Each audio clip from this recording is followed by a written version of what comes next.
नमस्कार दोस्तों, प्रदीप श्रीवास्तव बोल रहा हूँ। Welcome to my channel. देखिए, मैं एक आज बहुत इंटरेस्टिंग टॉपिक की बात करने जा रहा हूँ। वो है इंडिया में जो इकॉनमी बढ़ रही है और शादियाँ, बड़ी बड़ी शादियाँ हो रही हैं, उसके बारे में बात करने जा रहा हूँ। और आज की डेट में अगर आप ध्यान से देखें,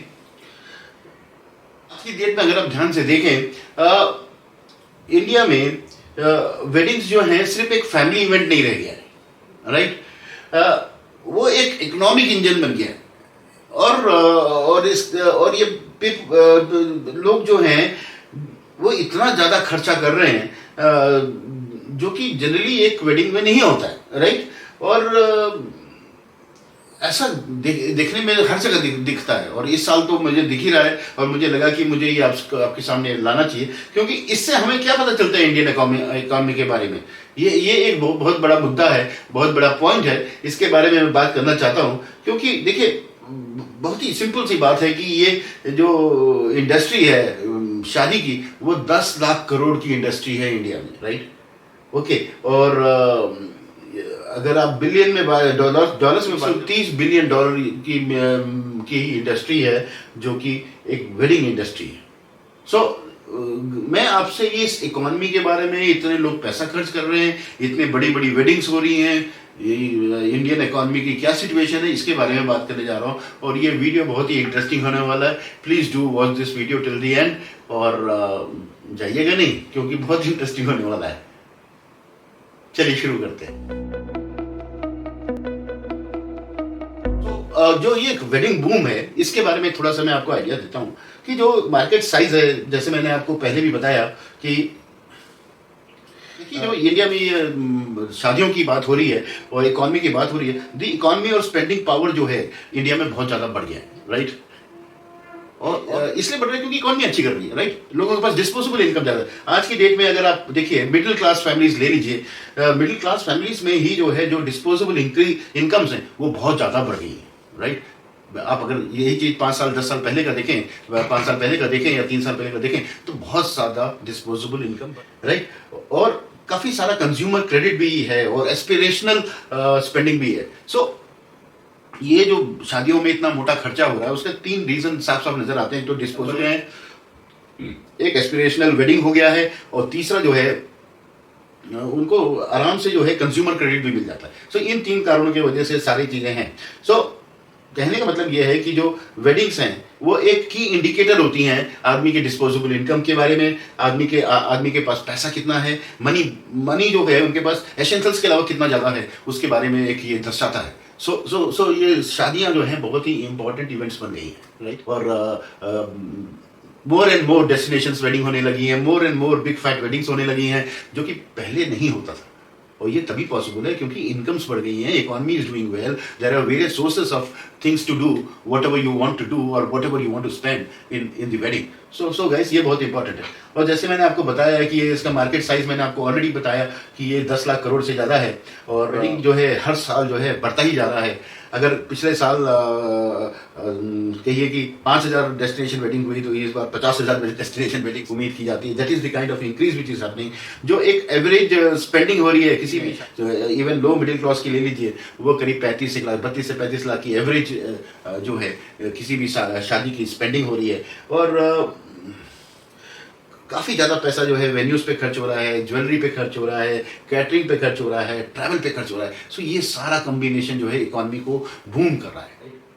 और इकोनॉमी ऑलरेडी जब अच्छा करती है तो वो एक एज ए कैटलिस्ट एक्ट करती है आपके जो भी एस्पिरेशंस। और वेडिंग इज जैसे मैंने पहले बोला, एस्पिरेशनल वेडिंग होती है। सो ये बिग फैक्ट वेडिंग्स जो हैं ज़्यादा से ज़्यादा हो रही हैं, डेस्टिनेशन वेडिंग्स ज़्यादा से ज़्यादा हो रहे हैं, और मुझे लगा कि आपको शेयर करना चाहिए। That is the reason I am talking about. So अगर इसको हम ब्रेक डाउन करें, राइट, कि ये जो इतने बड़े बड़े शादियां हो रही हैं, लैविश शादियां हो रही हैं, लग्जरी शादियां हो रही हैं, इसके फैक्टर्स क्या हैं? तो पहली चीज तो कि राइजिंग इनकम होगी, इनकम बहुत ज्यादा बढ़ गया है, एस्पिरेशनल कंजप्शन हो गया। अगर ऐसा होता है तो क्या होता है? सबसे बड़ी चीज क्या होता है? सो इसका एक रिपल इफेक्ट होता है बाकी सेक्टर्स में। जो शादियां बड़ी बड़ी होती हैं और जो बड़े बड़े लाविश खर्चे होते हैं, इसका होता है सारी सेक्टर्स पे।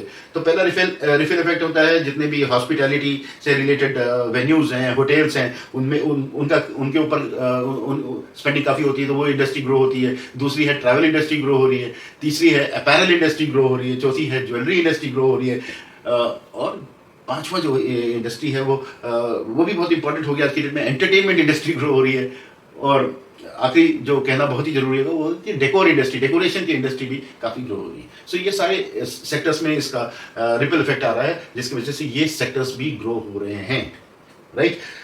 इसकी वजह से क्या हो रहा है कि एम्प्लॉयमेंट अपॉर्चुनिटीज बढ़ रही हैं। फॉर एग्जांपल इवेंट प्लानर्स बन रहे हैं, फोटोग्राफर्स बढ़ रहे हैं, वेंडर्स बढ़ रहे हैं। सो ये सारी चीजें इकोनॉमी को बूम कर रही हैं, राइट। तीसरा है कंज्यूमर क्रेडिट बढ़ रहा है, फाइनेंसिंग ऑफ वेडिंग्स बढ़ रहा है। सो मैं आपको कोशिश करूंगा कि उसके पीछे के डेटा भी दे सकूं, but as of now just to give you a flavour, ये जो चीज है कंज्यूमर फाइनेंसिंग ऑफ वेडिंग्स भी बहुत ज्यादा बढ़ रही है, राइट। चौथी इंपॉर्टेंट चीज है कि क्योंकि इतनी सारा कंजम्पशन हो रहा है हर चीज का, तो इकोनॉमी जो है बूम, इकोनॉमी में एक बूस्ट मिल रहा है। So that is very very important. और बैलेंस नोट पे क्या कह सकते हैं, हम कह सकते हैं कि भाई ऐसी स्पेंडिंग सस्टेनेबल है कि नहीं है, ये ऐसी चीजें होनी चाहिए या नहीं होनी चाहिए, I don't know. But bottom line is कि हर साल जो है ये बढ़ता जा रहा है, इकोनॉमी बहुत अच्छी कर रही है, इनकम बढ़ रहा है, फॉर्मेट्स बदल रहे हैं। तो big fat weddings has become a fashion, destination weddings have become a fashion dear, right. So ऐसे कह सकते हैं कि इसके बनस्पत अब बड़े वेडिंग्स ज़्यादा पॉपुलर हो रहे हैं, डेस्टिनेशन वेडिंग बहुत पॉपुलर हो रही है, लग्जरी सेगमेंट बहुत पॉपुलर हो रहा है, mid side wedding versus ultra luxury बहुत पॉपुलर हो रहा है, जिसकी वजह से ये सारी जो है इकोनॉमी में बूस्ट मिल रहा है। और इतने बड़े बड़े खर्चे, इतने बड़े बड़ी वेडिंग्स, इतने बड़े बड़े एंटरटेनमेंट्स इवेंट्स देखने को मिल रहे हैं, राइट। और अगर आप देखें तो इसमें काफ़ी सारी स्पेंडिंग होती है, काफ़ी ज़्यादा प्लानिंग होती है, स्मार्ट प्लानिंग होती है, इसीलिए इवेंट मैनेजर्स होते हैं, वेडिंग प्लानर्स होते हैं, ये सब जो है आप काफ़ी बड़ा हेल्प देते हैं। सो इस तरह से अगर आप देखें तो इकॉनमी और वेडिंग्स में इन सब में एक बहुत बड़ा रिलेशनशिप है, जिसको मैं हाईलाइट करना चाहता था, जिसके लिए ये वीडियो है, राइट। सो कहने का मतलब है, देखिए जाते जाते मैं ये बोलना चाहता हूँ कि बिग फैट वेडिंग्स जो हैं अब एक सेरेमनी नहीं रह गई हैं। ये big fat weddings, destination weddings जो हैं एक सेरेमनी नहीं है, रह गई हैं। ये एक इकोनॉमिक ग्रोथ को दर्शाता है, राइजिंग इनकम को दर्शाता है, और चेंजिंग कंज्यूमर बिहेवियर को दर्शाता है। That is very very important, right. So आपका क्या कहना है? आपने कोई ऐसी शादियां अटेंड की हैं? आप इसके पार्ट रहे हैं? आप जरूर लिखिएगा, क्योंकि मुझे लगता है कि बाय डिफॉल्ट जो है हर लोगों को ऐसा मौका मिलता है इतने बड़ी बड़ी शादियों को अटेंड करने का। और इसके बारे में कोई स्टोरी हो तो आप जरूर जरूर जरूर उसको शेयर करिए। और ज्वेलरी मार्केट के ऊपर इसका बहुत बड़ा इम्पैक्ट है, इसको भी आप जरूर शेयर करिए। वेडिंग बिजनेस जो है बढ़ रही हैं, इसकी अपॉर्चुनिटीज बहुत बढ़ रही हैं, चैलेंजेस बहुत बढ़ रहे हैं, इसके बारे में भी आप जरूर ध्यान दीजिए। सो कहने का मतलब है गाइस कि economy is doing well, people are doing well, everything is happening good, and there are big fat weddings happening, there are just more and more destination weddings happening, and our economy is robust, it's growing. We should be happy, we should be thankful, and I'm sure if we all work in the same direction as the economy is, it's going to be a bigger economy tomorrow. And we all know that India is already targeting to be the number 3 in the world as far as the economy is concerned, right? Thank you very much. Do like, share and subscribe. Namaskar.